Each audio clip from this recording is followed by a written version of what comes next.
Good morning दोस्तों US ने अपने 12,000 ट्रूप्स को जर्मनी से हटाने का फैसला किया है और इन ट्रूप्स को वो रीपोजीशन करेंगे यूरोप के कुछ और देशों में।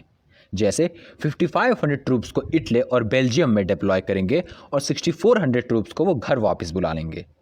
तो दोस्तों यूएस ने ऐसा क्यों किया और यूएस के फोर्सेस जर्मनी में क्या करते हैं, इन बातों पे ज़रा विस्तार से चर्चा करते हैं।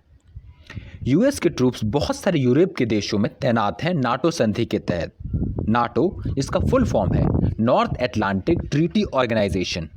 ये 1949 में वर्ल्ड वॉर 2 के ख़त्म होने पर मेनली सोवियत यूनियन के एक्सपेंशनिज्म और इन्फ्लुएंस से यूरोप के देशों को बचाने के लिए संगठित किया गया था, जिसमें मेनली ये पॉइंट है कि अगर कोई दूसरा देश नाटो की सदस्यता वाले देश पे आक्रमण करेगा तो ये माना जाएगा कि उसने नाटो के सभी देश पे आक्रमण किया है और इससे सारे नाटो के देश मिलकर उसके अगेंस्ट कार्रवाई कर सकेंगे। स्टार्टिंग में 1949 में इसके मेंबर सिर्फ 12 कंट्रीज़ थे, मगर अभी करेंटली इसके मेंबर 28 कंट्रीज़ हैं। इसका हेडक्वार्टर ब्रुसेल्स में है, जो कि बेल्जियम पड़ता है। इस संधि के तहत नाटो के प्रमुख कंट्रीज़ को अपने जीडीपी का 2% डिफेंस पे खर्च करना होगा, पर जर्मनी ने कुछ सालों में 1.3% से ज़्यादा इस पे खर्च नहीं किया है। वहीं यूएस अपनी जीडीपी का 3.4% डिफेंस पे खर्च करता है। नाटो की जो रनिंग कॉस्ट है वो सारे कंट्रीज़ के फंडिंग से चलती है। इसमें यूएस 22% पे करता है, जर्मनी 14.70%, फ्रांस 10.5%, यूके 10.5% और बाकी देश मिलकर 44% कंट्रीब्यूट करते हैं। नाटो की रिपोर्ट के अनुसार 2019 वो 5वां साल है जिसमें नाटो की फंडिंग में लगातार इंक्रीमेंट आई है। अब यूएस को छोड़ 8 देश और हैं जो अपनी जीडीपी का 2% से ज़्यादा डिफेंस पे खर्च करते हैं, जो कि काफ़ी अच्छी बात है।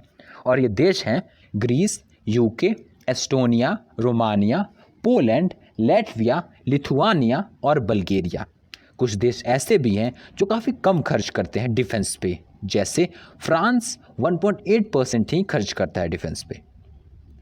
दोस्तों नाटो मेंबर ने प्लेज लिया था कि सन 2024 तक वो कम से कम 20% अपने डिफेंस एक्सपेंडिचर का इक्विपमेंट डेवलपमेंट में लगाएंगे, बट यूके को छोड़ 15 ही और कंट्रीज़ हैं जिन्होंने इस टारगेट को अचीव किया है और जर्मनी ने इसमें भी कोई इंटरेस्ट नहीं दिखाया है।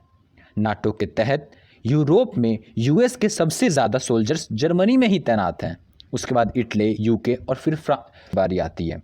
इसके बावजूद जर्मनी लगातार डिफेंस बजट कम किए जा रहा है और नाटो की फंडिंग में इंटरेस्ट नहीं दिखा रहा है, जिससे डोनाल्ड ट्रंप काफ़ी नाराज़ हैं।